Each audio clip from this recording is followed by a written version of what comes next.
Ladies and gentlemen, welcome to the 3-0 Take, where we talk all things Major League Baseball. Here's Kyle Corwin and Nate Reyes. It all starts right now.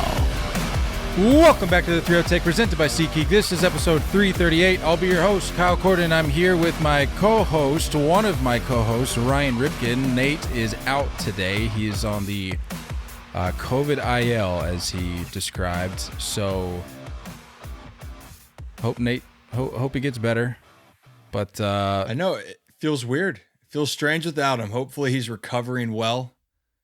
And I guess he's the first on the injured list for this early part of the baseball season, or one of the first, I guess I should say. I think what it was is he saw a day off. He saw a holiday and said, "Well, let's just take a day off from the pod and just chalk it up to COVID."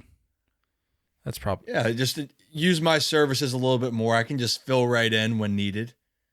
And here we are. Except, I didn't realize it's President's Day, but it's Washington's birthday. George, is it his birthday? I need clarification. You just said in Virginia, it's always been celebrated as Washington's Day. Yeah, so it's George Washington's Day here in Virginia, with it being his home state. Home to 8 U.S. presidents, by the way, in case anybody wants a little nugget of trivia. But yes, third Monday in February is George Washington's Day here in Virginia. But his birthday is celebrated as a federal holiday on the third Monday in February. So I don't know when his actual birthday is. It is his birthday, but it changes every year, though. February 20th. Is it his actual birthday? Because according to Google, which is never wrong, it says third Monday in February, George Washington's birthday is celebrated as a federal holiday. Right, and that's what I'm looking at. So bam. But I'm looking for his actual birthday. Washington's birthday, February 20th, 2023. Well, he wasn't born on February 20th, 2023. No, that's what I meant. That's what I meant. My bad. Born in Virginia on February. No, this is wild, man. I Googled George Washington birthday. It says February 22nd, 1732. I just looked that up too. You know what? This is why you can't trust Google, because the overview, and maybe also this is why I am going back to school. Kyle is trying to remember of how things are working, because clearly history is not my strong suit. Well, this is why I'm not going back to school, because I don't want to have to try to answer questions such as this. But then it says February 22nd, 1732, and then it says underneath that, literally a line below it, George Washington was born in Virginia on February 11th, 1731. What? So that's over a year apart. So we need to clean that up. You know what? I think what we're just figuring out, just the moral of this story, is that Nate just wanted a day. He needed a day. He needed a day. It's fine. Like, no hard feelings. He said his voice was unrecognizable. I haven't spoken to him on the phone yet, so I can't vouch for that. But look, if you need a day, Nate, just kick back, rest up. No hard feelings. No hard feelings. Ryan, take a look. Ryan and I will hold down the fort here. Not our first time. This is, I think, like our second or third time running it. So we're used to it. Seasoned vets at this point. We got a lot to talk about today, Ryan. As you and I were kind of discussing before we hopped on, we have touched on the rule changes as concepts and things that were in the works, but now we're starting to see, or rather, we're starting to hear from Major League Baseball that there's a little more finality that we're seeing to some of these conversations surrounding it. Like we just found out within the last week that the ghost runner rule, Major League Baseball plans to make permanent moving forward. We've also heard the conversation has continued as well for the position players pitching, pitch timers. We're starting to get some legislation, if you will, on that, some details surrounding the structure and how they're going to work in the league moving forward. And we've even seen it play out at the college level already. Like college Division I baseball just started up this past weekend, And there was, I mean, it did not go smoothly. We'll just say that.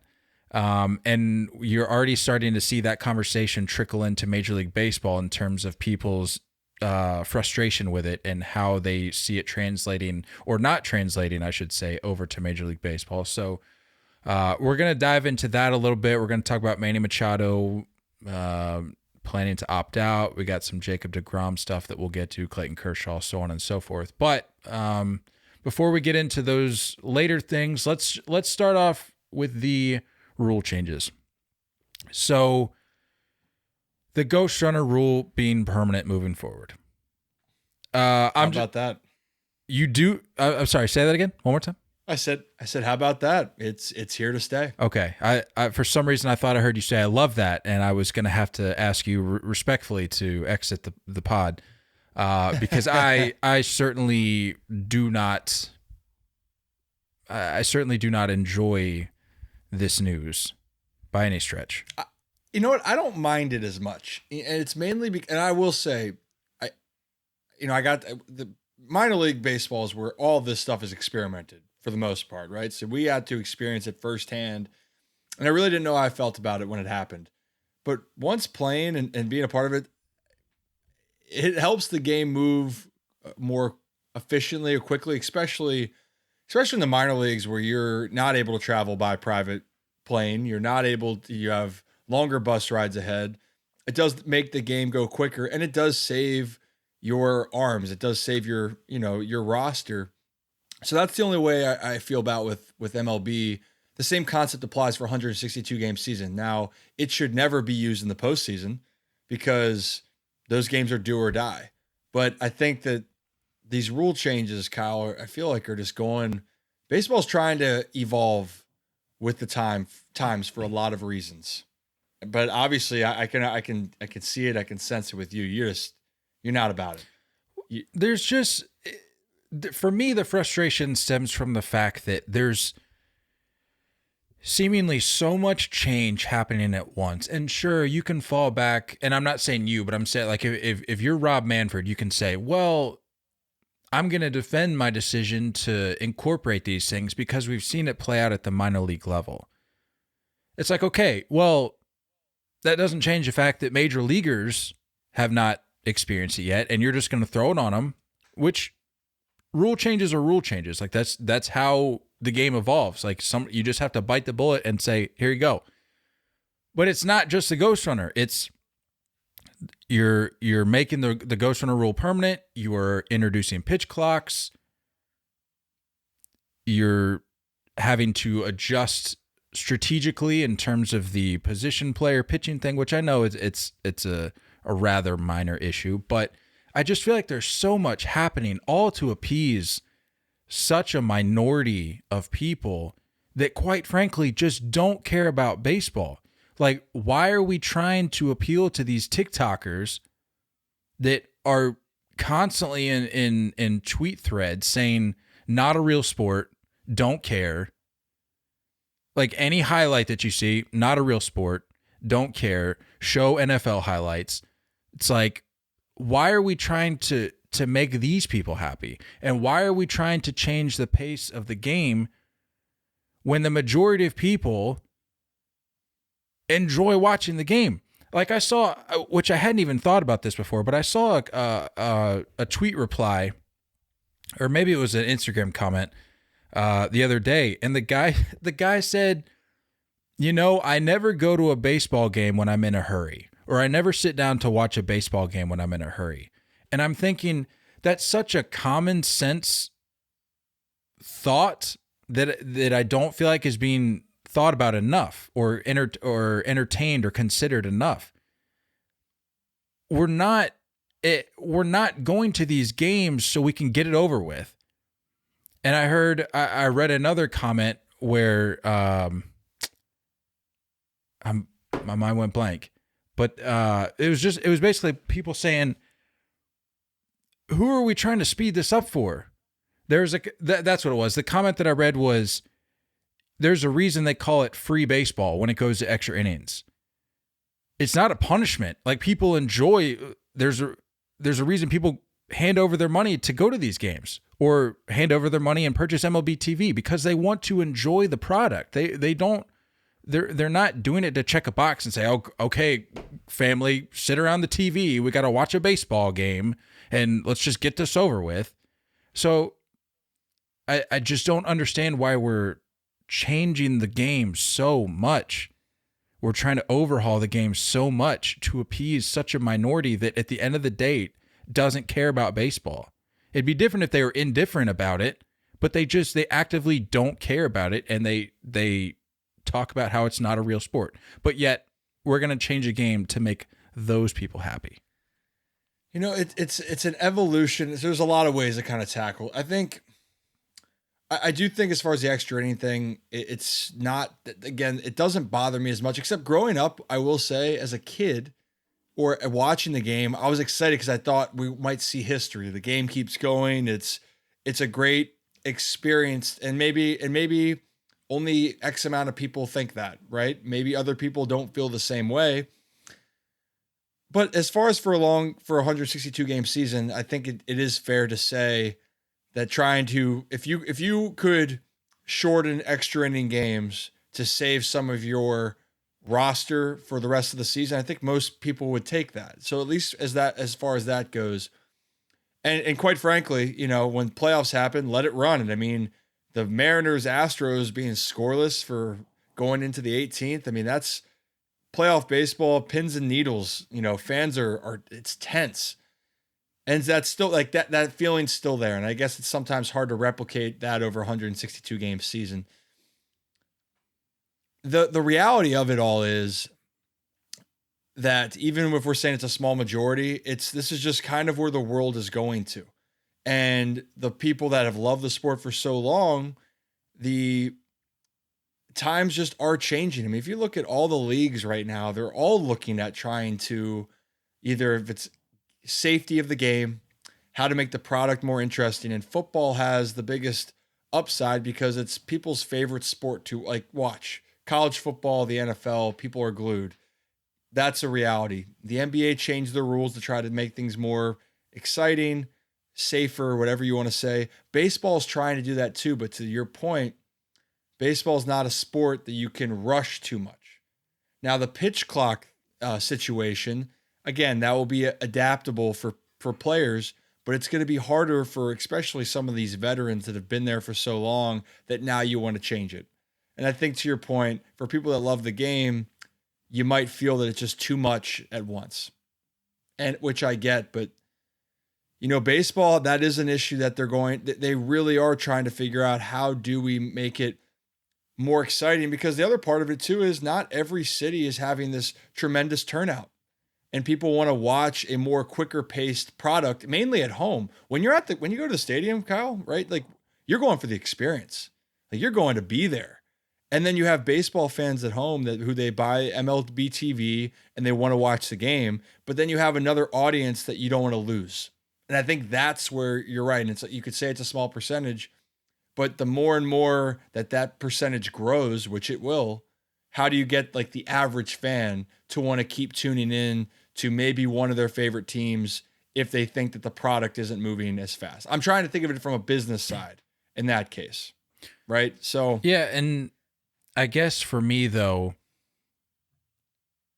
the game is becoming so fickle in terms of the way it operates, the way it's played, the rules that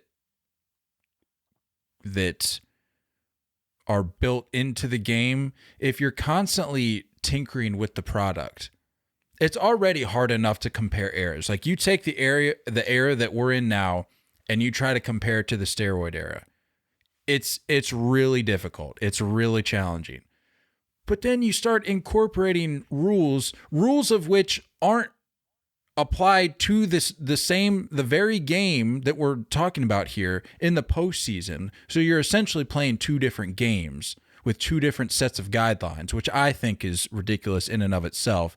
But you take that out of the conversation, and you're looking at a game where, you know, and I'm not saying that this has happened or will happen, but I'm saying that with this constant changing the game mindset that Manfred has, you look at the game and you go, okay, this year we're going to have the universal DH and we're going to see how it goes.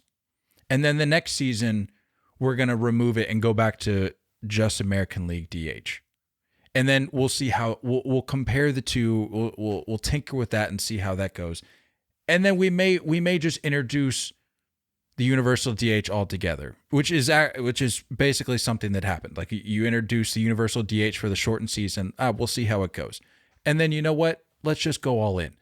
My fear is that you have these different rules that we're talking about that affect the statistical aspect of the game, just the overall flow of the game, the product, and then you're going to go, we'll see how it goes. And if the fans and the players like it, maybe we'll look at introducing some new changes beyond these, and maybe the next CBA 5-10 years down the road, however long.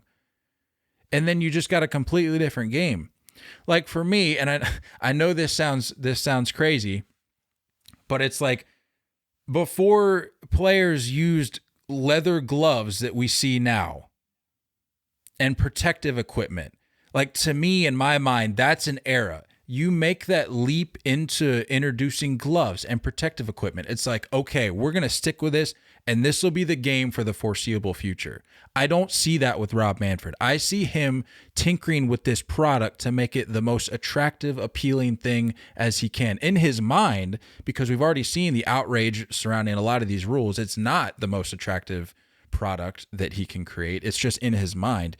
And if he's going to continue to mess with the game little by little, at the end of 5-10 years, it's not going to be anywhere similar to what we see today or even 5-10 years ago moving backwards.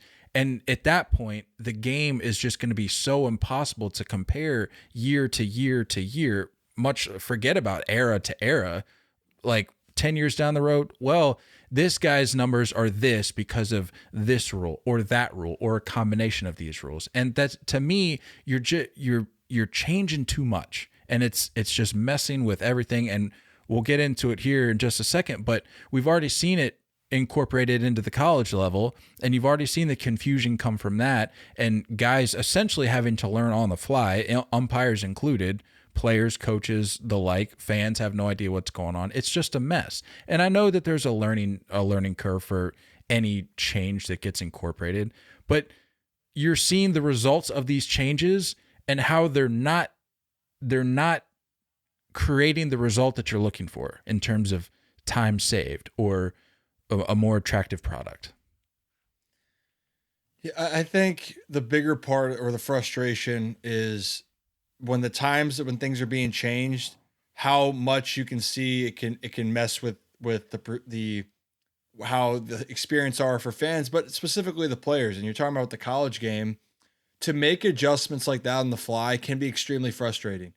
And it's a lot of trial and error. Let's just be honest. And that's why they're doing more testing in the minors. I feel for the guys in college because it's going to create more tense moments. I mean, I've seen the videos flowing around, but especially the one about player trying to call time and he's yelling, and it just, you feel for those guys because it's a tough scenario, and it's a lot more distracting than it is just about the game. But also, even for umpires, it's a hard position. They're trying to call, they're being told what to do now, and they're trying to enforce that. That's what makes it more complicated. I think moving forward, there's never a good time to rip the Band-Aid off to implement more. There never will be. But I will say this, I mean, just the evolution of any sport, the comparisons are just going to be different. I mean, even when the game was was quote unquote normal for baseball, people still would look back at some of the records that were 50, 60 years ago, and they'll make the comparison. Well, there was milkmen pitching back then, and the pitchers have better stuff now or throw harder. Like, there's always going to be different comparisons no matter what rule changes happen. I will say, and I'm happy the shift is gone, because if you're going to be making changes, you want to try to go back to somewhat of the foundations of the game. And personally, I always felt for the longest time when we're talking about shifts, it definitely has strategy with what happens. But I think it emphasizes now you have to play your position. You can't hide some of your defensive inefficiencies. Like you have to really be able to play these positions. And especially because imagine you put a second baseman over on the other side all those times. How many times on a slow chopper, your shortstop, who you think's your best defender, can go and take over a play?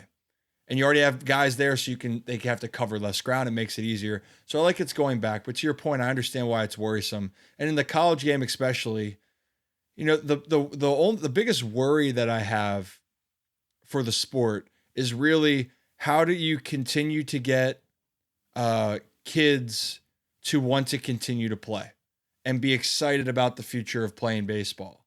And I think as long as they are enjoying it, that's the goal and they're excited about it. But as soon as things start to get overcomplicated, you could see more issues kind of arise. And right now, I think that's what part of what we're seeing, especially at the college level, the frustration. It's too much. And you can obviously speak to this better, but like as somebody playing at a high level, you already have so much to think about. But you start introducing limits on stepping out of the box, or for pitchers, how many seconds they're able to work with based on the situation, whether the bases are empty, whether the bases are full, in between hitters, in between pitches. Like you start, I honestly can't even like encapsulate what I'm trying to say that Rob Manfred is doing to the game, but for lack of a better way of saying it, to me, he's making it this algorithm or this like equation to where there's so many factors at play now, and it's not this free game that it used to be. And I really am not trying to sound like an old head here, but again, even 5 years ago, the game is vastly different in my opinion than what it was 5 years ago today. And so you make this equation where you say, okay, we're gonna cap the potential outcomes here by putting this on or putting this on. We're gonna child-proof it to where the pitcher isn't allowed to throw over. And I understand throwing over 10, 12 times in an at-bat's ridiculous. But that's what, to me at least, and I may be in the minority here, that's what makes the game of baseball so great, or was great, because we're not going to see that game anymore, is to where there's nothing that moves the game along except the people playing it. There's no limit as to how many times a guy can throw over to first. There's no limit on how long a guy can manipulate the speed game on the mound by holding him. There's no limit as to how many times a batter can call time or step out of the box. That's up to the discretion of the umpires. But now we're child-proofing this and saying, no, we're putting a cap here, we're putting a cap here. And at the end of the day, with these pitch timers, you could almost create an algorithm that could determine how long a game could actually go, because the room for error, or the room for freedom of flow of game, has become so matted down. There's just not as much, like, there's not as much potential for freedom of game. There's really no other way to say it. And I agree. I mean, there's certain things right there that make your head scratch, and really you're gonna have to see it play out, because when you hear about it, it doesn't feel like the game that you've come to know and love, right? And I understand that. I guess here's just a thought, Kyle, and I'm curious with your thought of all of it. The reality is the game has evolved differently over the last 10 years. I mean, I just went and spoke today about the evolution of the game, not only from how analytics have come into baseball, but also just the fact of what's being valued now for games, of how to win games, what they value. I mean, batting average doesn't matter anymore. Doing more little things of getting a guy over, putting the ball in play with 2 strikes, has been more replaced. That was a hitting strategy for us when I first came into minor leagues. Get the guy over with less than 2 outs, or with no outs at second base. Get him in by any means if he's on third base. Doesn't matter. And then with 2 strikes, you find a way to put it in play. And we're seeing now the game is dominated by, hey, OPS, get on base, doesn't matter if it's a hit, and then do damage with it. And now strikeouts are up, home runs obviously have gone up, but that's changed the quality of the game in itself. So I guess in your mind, do you think that that's what Manfred is trying to, navigate? Because the other part of it is people haven't liked that component of the game, that it's really become, a different part of what the game was even 5 or 10 years before that. Like it really has evolved even past what, but again, like that's the evolution of the game. So are you okay with that portion of it? Manfred's trying to neuter the game with all of these changes. And you can look at it from any angle you want as a fan, but the reality of it is he's neutering the game because it goes back to the limitations that he's imposing on the outcomes of the game.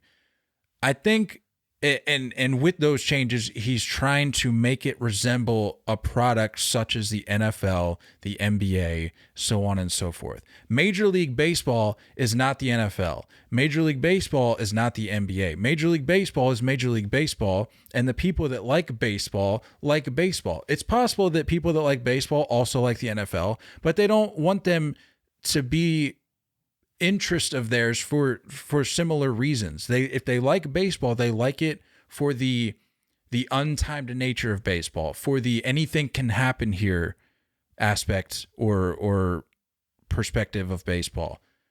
They like NFL for the short bursts of action where it's just, helmet to helmet, all that kind of nonsense. They like the NBA for, showmanship. That whatever the reason is, they like sports for different reasons. But when you try to take baseball and make it something that it's not, again, just to appease to a very small minority that doesn't even like the sport and most likely never will, regardless how much you try to chop it up, you then alienate the people that actually do like the sport. And going back to your point about the evolution of the game, I'm all for growing the game and evolving the game to make it a better product.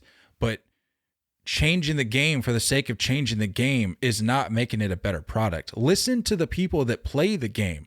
Don't pretend like they put the thing. Oh, it really got under my skin. Major League Baseball put out this post the other day when it was talking about the pitch timers, and it was like explaining the rules, giving the rundown, like, hey, like this is the finer details of, the 15-second versus the 20-second versus the 30-second.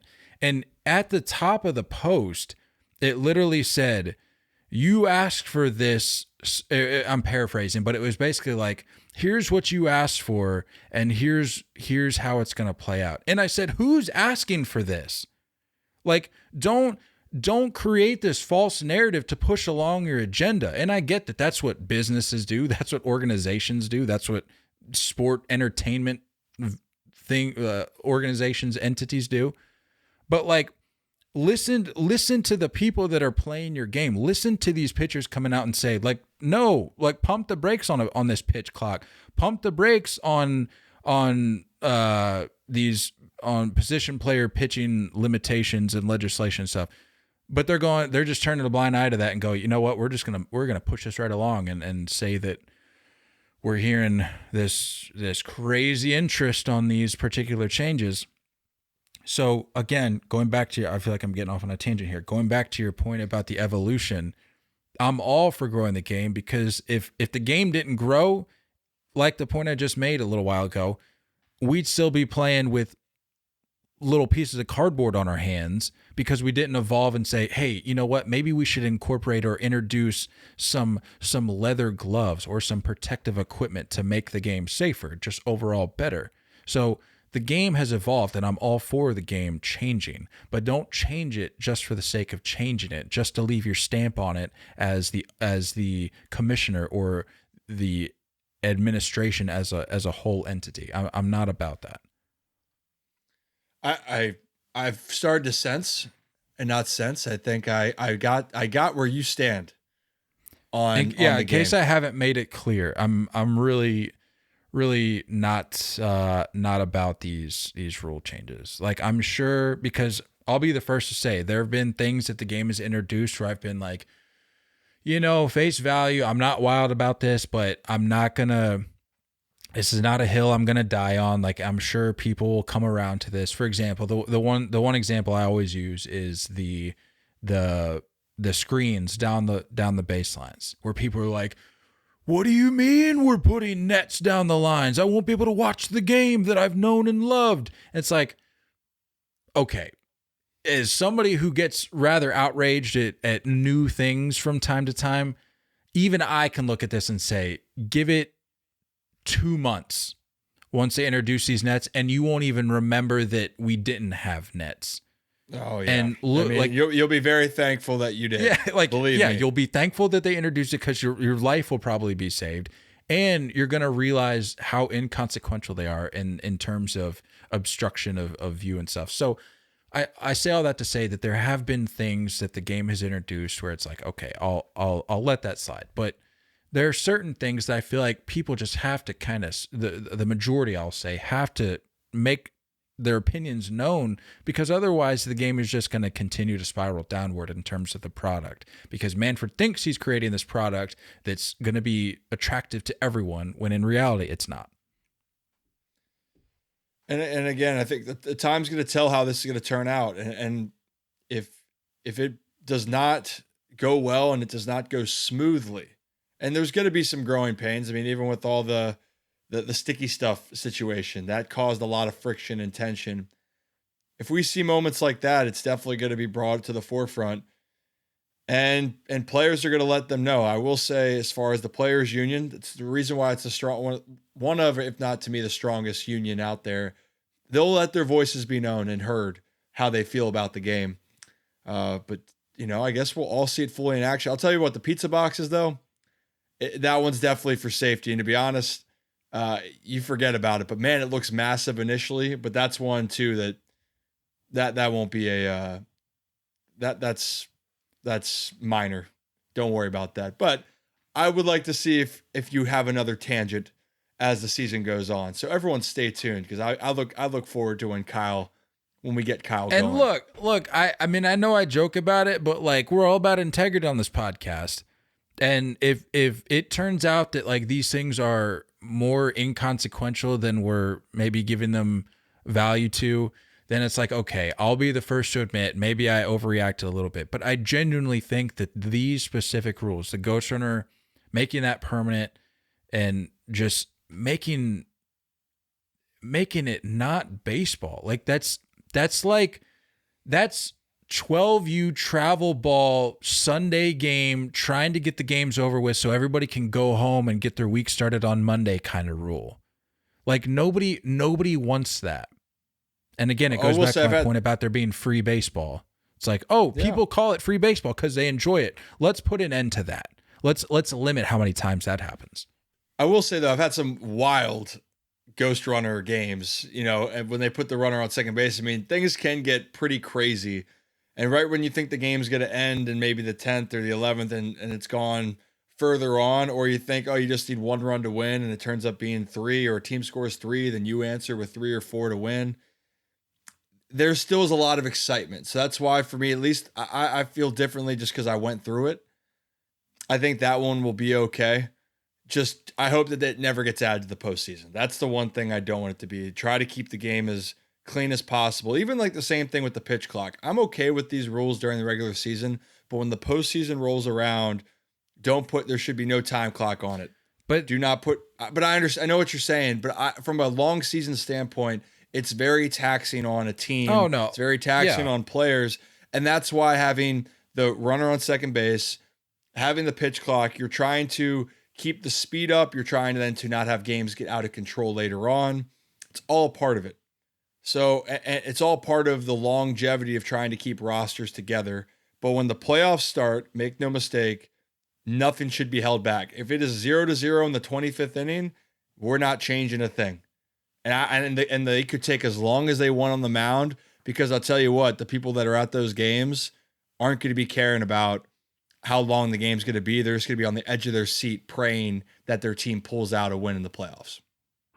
So regular season, I feel will be okay. Postseason, I hope, and I don't believe it will go to that. And I understand like where you're coming from on that. I really do. But it from a practicality standpoint, how many of these rule changes should you remove them come postseason time are really gonna how are you gonna be able to notice the fact that they're not there? Because I feel like after an entire season, these guys are going to be so conditioned to, okay, I have to get rid of the ball in 15 seconds with the bases empty if you're a guy on the mound. Or like the ghost runner thing, they're almost conditioned. So the last out or however they build up that rule is already running out to second base. And I go, no, like come back in. Like we're not doing that anymore after doing it for a whole year. It's just it's as much as I don't like these particular things, just make it all or nothing. Like if you're gonna let these play out for 162, just make it the postseason, because like I said, you're changing the game year to year so much at this point now. If you're Manfred, that changing the game within itself over the course of a calendar year, from regular season to postseason, and having to readjust to rule removal come October, that seems almost, I don't know. I think worst case scenario that happens this season is these rules that a lot of the attention in the games, it has a negative impact, meaning it negatively affected the game, or there were so many situations where problems arose where things were not moving fluid, and it affected the flow of the game, the impact of the game, and that's what you don't want. That to me is the MLB's biggest fear, and time's going to tell on that. I think we're just going to have to wait back and see on the other ones that are coming in. I mean, the biggest eye that I'm going to watch is going to be the pitch clock and the pickoffs. I think those two going hand in hand are going to be the most problematic. And it would be, and honestly, I would not be surprised though if certain guys push the limit, especially early on. So of the ghost runner, position players pitching, and the pitch timers, I want you to rank them in terms of most liked to least liked. And then I want you to do a second set of rankings in terms of impacting the game versus not impacting the game. Okay, so we got the 5, right? Position. So just position players, the size of the bases, pickoffs, ghost runner, and pitch clock. Well, I was just talking about the 3, but if you want to throw in if you want to throw the size of the bases. Oh no, because that's not going to affect anything. Let's do it for the things that we're going from most effective to least effective. Well, first let's go in terms of how much you like these things. Okay. So most liked to least liked. I like the runner on second base. Pitch clock would be 2, and then the pickoff. I think the pickoff thing to me is just like I don't think that doesn't seem like it's gonna have any. I don't like it really at all. I like the pitch clock in those 2, but I definitely actually just experiencing it with the games. Sure. Strategy still involved with the guy on second base. There still can be an entertainment component. That would be my top. And then the position players pitching, where does that fall for you? Oh, position players pitching. I don't mind the rule. I think actually I'd like to see more. It's exciting when you see position players pitch, but I do also think, for pitchers, it's your job to go out there and be able to pitch in a 5-run game. I don't know if I want to see a position player come out because you just want to save an arm, because there's still a possibility of a tremendous comeback. Like, it happens. You don't have to eliminate position players, but they don't have to be thrown out in situations where the game really doesn't feel like it's out of hand. Yeah. I mean, arms are coddled enough as it is. So like, why further enable that? Like, I'm okay. Hey, look, hand up. Kyle is kind of on board with one of these things. Hey, there it is. Like you said, the novelty of it wears off pretty quick for me. it's cool when you see it, but after a while, you're like, okay, we just saw this like 2 days ago, and the highlight it loses its special. Yeah, it loses its flavor. Yeah, like the highlight reel that you see posted by MLB for like the 4th time that week gets kind of, it's like, okay, like the only thing for me that makes it unique anymore is just seeing who it is, but the actual act of it happening, I'm like, okay, whatever. So let's get, crazy thought here, but let's get major league pitchers back to doing like what they're supposed to do. Like I was thinking about this today. You could make the argument that people are like in these front offices are so protective over these guys' arms because they're investments. You could, on the flip side, make the argument, well, if these guys are making so much money, they should maybe be doing a little bit more than what they're doing. And believe me, I'm the last person to sit here and knock how much these guys are making, because I understand the value that these guys bring to a business, to a product, and that's just where the money is. That's where the attention is, and they're going to get paid as such. I'm not talking about that, but I'm just saying we need to maybe consider looking at it from the other side. And this is a thing we'll get into, like with the Clayton Kershaw opting out of the World Baseball Classic. But it's like, maybe instead of overprotecting these assets, maybe, just maybe, because of how much they're making, we give the fans what they deserve because they're the ones putting the money into the game, and just say, hey, just go do your job. Just go do your job. We don't need to put Brett Phillips out on the mound in the 9th. Like, you're capable, you're healthy, go out there and throw and pitch because you are a pitcher. I don't know. Well, I think I will say it is brutal to come in. If the other team is just absolutely on a tear and is raking, I'll tell you what, it's not fun to come in and pitch against the game because you can feel like you're trying, if it's a blowout and you're trying to stay in it, you just feel like that team on the other dugout is just seeing everything and just hammering it. And you come in and like part of it, the pitcher's like, well, I don't want to deal with that. I don't want to come in and face whatever juggernaut's happening over there. But on the flip side, pitchers, this could be a chance if you're trying to find yourself. If you really think about it, you have nothing to lose. If your team's already kind of out of the game and you're trying to work on something, then work on going out there and being effective. Now in Major League Baseball, it's always result based, right? And you're constantly being evaluated. But to your point, let the guys go out and pitch. When it's special occasions, position players should come in. But the flavor or the excitement of seeing position players is that's changed over the years. So let's let the pitchers go and do their thing in the right moments. Let the position players come and mop up. Manny Machado has come out and said that basically, I'm gonna go get my bag. I'm going to go out there and play hard. I'm going to give you what I got, but just let it go on record that your boy is going to be opting out come end of 2023. I appreciate the $300 million deal, but I deserve more. How wild is it though that we're already halfway through this Padres contract? Like, where does the time go? He's already halfway through. Because when this news broke, I'm like, why are we talking about contract all of a sudden? And then I realized this dude's been there it's going to be at the end of this year, 5 years. Like, I feel like it just got out there.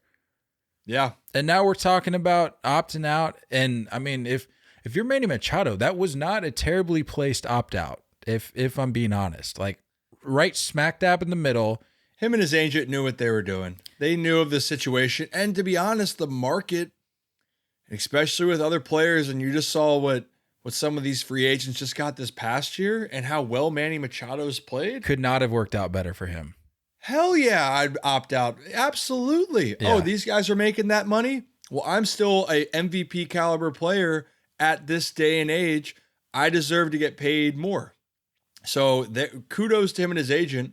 No one should ever fault him for that. And I'll just be honest, Manny can have this hanging over him. He's going to go out there and ball out. All he's done has proven to be one of the best players in the game. Yeah, I mean, I think if there's a short list of guys that something like this would have the least amount of impact on in terms of just hanging like a dark cloud over the course of a year, this guy, in a it's not a true walk year, but for the sake of the opt out, I think Manny Machado is going to be just fine. I really do.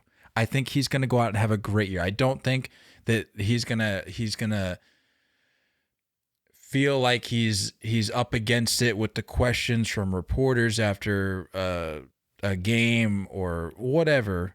I think he's gonna continue, dare I say, improve upon last year's performance and just set himself up for what I think is going to be a rather lucrative offseason, because he's asking for 400 from the Padres, and reports say that Machado and the team are roughly $150 million apart.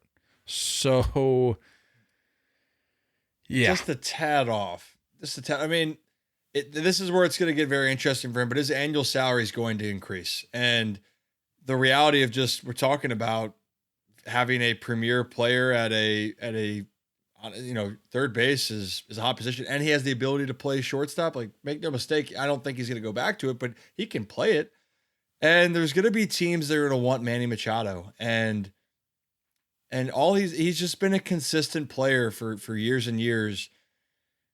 He's going to get it, but right now their mission's still focused. He's going to try to go win a championship. He's still been chasing that. And right now, this year for the Padres is lining up to be his best shot.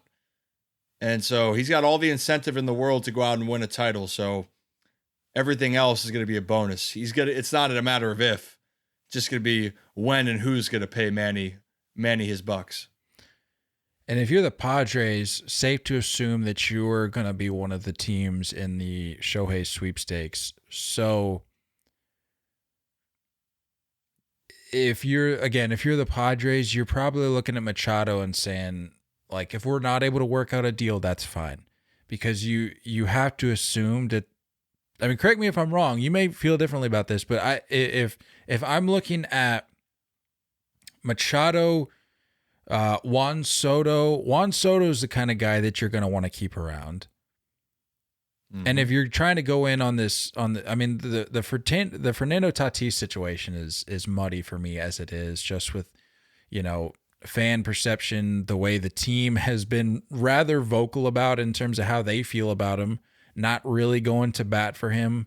It's a big year for him. Yeah. For a lot of a future with the Padres for him, it's a very, very big year where it can go two ways. Tatis can get back on being adored and loved by all Padres in the organization, or if it doesn't, you could feel that could lead to a split upcoming, which honestly, that might help out the Padres because they have a ton of decisions to make on some of these guys. I mean, you want Ohtani, sure. If he's going to be in the sweepstakes, we have Soto, you have Machado. You got Bogarts now. Like, and you already saw exactly. Like if you're the Padres, you're looking at this Machado thing being like, you know what, we'll give it the old college try, but like, thanks for your time here. Like you helped make baseball in San Diego more exciting.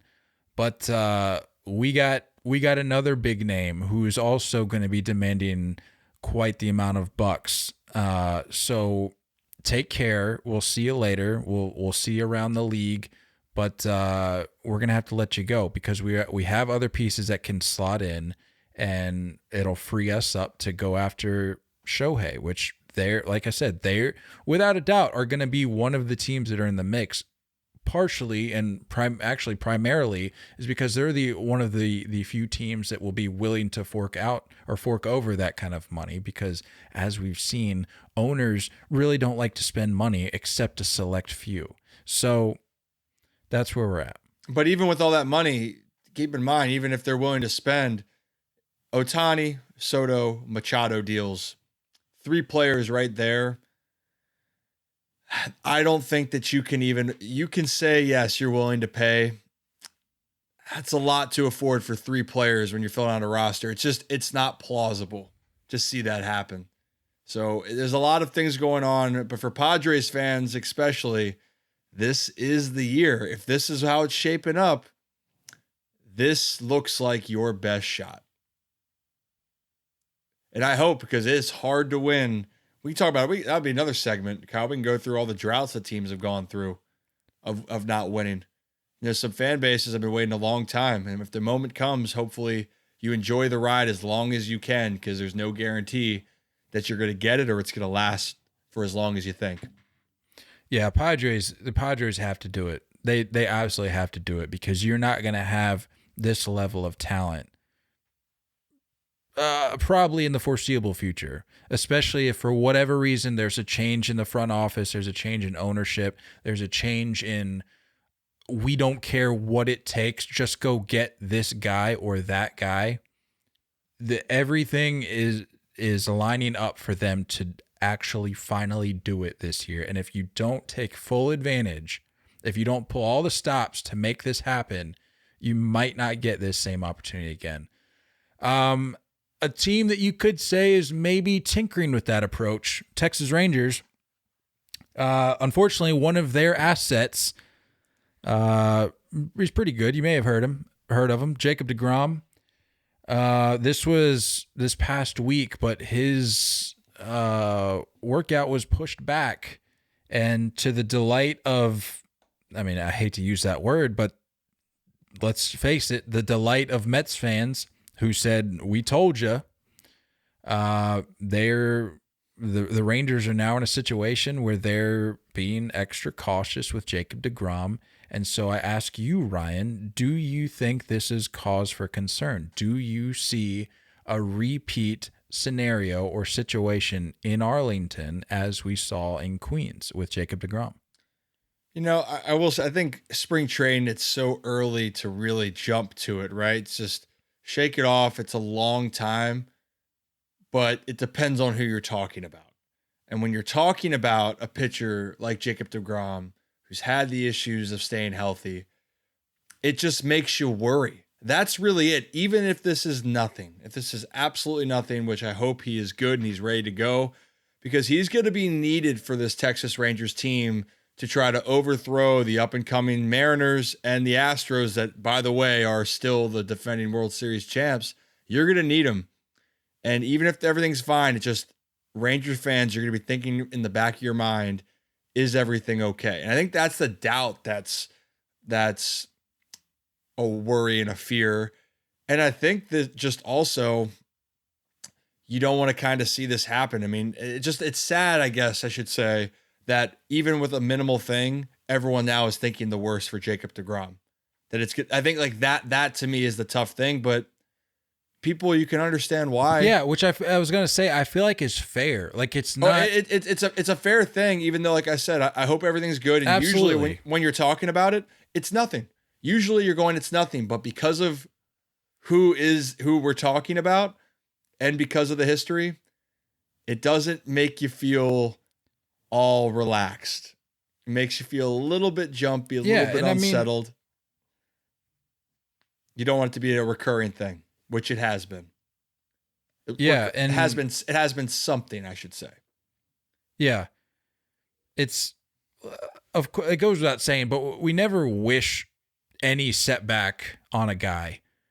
But going back to like the fan perspective, whether it be the Mets or the Rangers or just people that are more tuned into Jacob deGrom's career or trajectory, you look at that and you go, we're kind of justified in maybe making a bigger deal out of this than maybe even the Rangers are or Ranger fans, because you look at the history and it's been what he's missed time the last 4 seasons, I think, over the course of those seasons with multiple issues, all different issues. But at what point, how long do we have to see Jacob deGrom go? Or like what length of a stint do we have to see to where this isn't a talking point, to where if there is some sort of flare up or something, we go, you know what? Like we're in better shape here, because I don't think you can, if you're Jacob deGrom, even if you put together a full 162, a healthy season, I think if this happens next year, you still go, well, was 2023 a fluke? Because you look at the prior 4 years and we're right back to square one. So I don't know. It's the pressure. I think it's just the the magnitude of the deal, the magnitude of the player. And Jacob deGrom, when he is on the mound, is one of, if not the best pitcher in baseball. And with everything, it comes the pressure. So as long as little things come up, storylines are going to pop up left and right, even if they're right or wrong. And that's going to add more pressure on. It's because of the magnitude of what he brings. Now, I'll tell you what, where it really won't matter is if the Rangers make the playoffs and he goes to the playoffs and is dominant, then you can wash away everything. It won't matter. But until that happens, the pressure is going to be on the Rangers and for Jacob deGrom, whether it's right or wrong, for as long as anything pops up. Just because of the magnitude of the contract and magnitude of how special of a player that he is. I mean, he is disgusting. That guy is, I mean, we're watching one of the best players of our generation. When healthy, and that's the key.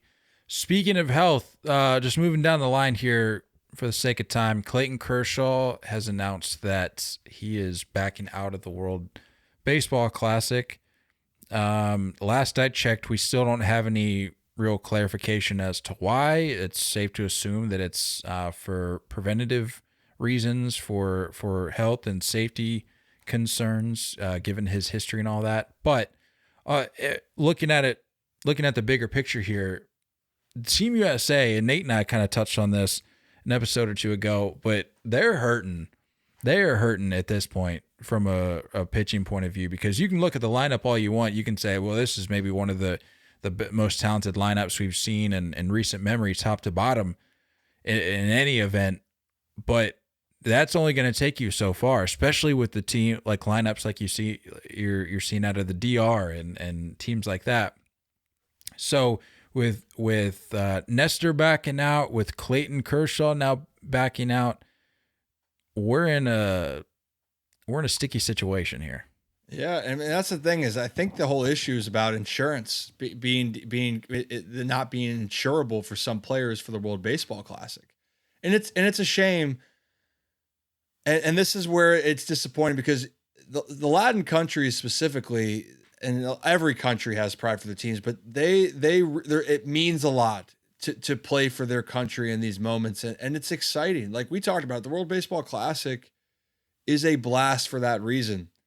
But then here's the business side of it. In the Major League Baseball, you're trying to chase after a World Series. You're trying to accomplish more. There's going to be more on the line, and not every team or not every protocol in place is going to support that, because at the end of the day, winning a World Series to a majority of people is going to trump a World Baseball Classic that's only going to last a couple weeks. So but it definitely slims things out for Team USA, and it's unfortunate, right? Because I want to see the USA go out there and hold their own, but it definitely makes it a little bit harder. We know pitching is going to be a huge key with especially some of these lineups that other teams have in the World Baseball Classic. I don't want to say anything that I would maybe regret about Clayton Kershaw, but this is not the first instance we've seen Clayton Kershaw maybe roll over to maybe that voice in his ear from the front office or his agent or whoever saying, hey, maybe it's best that we don't take this next inning. Maybe it's best that we don't take this next start or this next event. And he kind of rolls over and says, you know what? That's probably true. Like, call me old fashioned, but like, give me the guy that's like, you know what? I'm at the end of the line for my career anyway, or one could assume coming up on the end. Like, this doesn't happen. This doesn't happen every day. Give me the opportunity to go out there and do what I can to help grow the sport on a national level. Like, they're talking about this being the most highly anticipated World Baseball Classic that we've seen to date, and I would have to agree, just given the names, the talent, the guys that are willing to throw their name in the hat and be like, hey, you know what? Like, give me a shot at this. Like, I want to go out there. I want to put the colors. I want to put the stars and stripes on. I want to give my country a chance to win this thing. And Nate and I were talking about it last week, but you've got guys around this event from different teams saying like, I was more proud of being named to this national team than getting drafted. But you got guys that look at this and go, you know what? Maybe I just don't feel the same way. And I'm gonna sit this one out. And I understand you have an obligation to your team, but like unless you're gonna come out and like maybe we don't have a right to that information, but like explain to us why. Like if you're fine and you're able to pitch and you agreed to pitch in this event and then decide, you know what, I can't do it. Tell us why. Like if there's a health issue there, like if there's an injury issue, then tell us. Well, don't just be like, you know what, the first thought that pops into my mind is, you know what, this probably won't end well, or somebody in my ear is telling me that, then I'm gonna back out. I just have a hard time accepting that. I'm sorry. Yeah, so I really think I was diving more into it. I think that just there's an insurable issue. And I guess when you look at two different cases, the guys that have been around for a while, so like say like Miguel Cabrera, Clayton Kershaw, again, like Miguel, we know is the end's, there, and Clayton, it's close.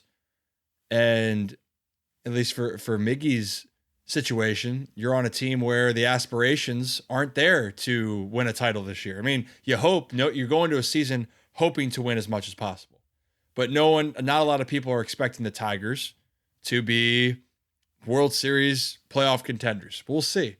The Dodgers, on the other hand, it's on the line. And so I think that's where, and I can understand that. And also in some cases, and that's the thing, is that there's insurance that gets covered for players. And if you have, as the older that you are and the more injuries you've had, you're just not going to be insured. So that definitely played into it. But I'm sure, to your point, if you want to do it, you can override it. But again, it's what your priority is. And where you're at. So that's just the way it is. I know I just sound like a total grump today. You're a little grumpy. I knew coming into this recording that I was going to have to counter your optimism, because I knew that you were going to be the thoughtful and rational and well balanced, as you always are on this show. Oh, thanks. Well, just wait until the season really gets going, and when I have some pet peeves get hit, then you might think differently. But right now, yeah, it's calm, Ryan. I knew I had to balance that out a little bit. So I'm coming in a little hot, coming a little grumpy. We got to get out of here, but just closing the book real quick. Frankie Montas, it sounds like he's going to be getting surgery on Tuesday, kind of shaking things up for the Yankees. Face value has not been the greatest investment for the Yankees thus far to this point. No. Elvis Andrus has re-signed with the White Sox, so I know there was a number of teams out there that maybe were in need of a middle infielder, the Red Sox being one of them. They were? Who were in on the mix. Yeah, because believe it or not, they actually let Xander Bogaerts leave town, which apparently I'm being told was a good business move, but we'll see how that shakes out for him this year in the middle infield. And lastly here, just a note for the late great Tim McCarver, passed away this week. A guy that for me, a lot of people don't realize that this guy caught like Bob Gibson. Like he had a great career, but you think about the names that he was around and that he played with, and then to take that greatness and have it translate into the broadcast booth for so many years, and for his voice to be the soundtrack of so many great moments in baseball. Like I know certain people, maybe myself included at times, like there were times where I was like, all right, I think we've gotten our dose of Tim McCarver. But at the end of the day, the guy was a great, and as I was saying, just to have his voice be the soundtrack of so many great moments or to have his commentary alongside so many of those great moments was really special. And it's just obviously unfortunate that this had to happen. But I mean, the guy in all facets of the game, broadcasting, playing, he was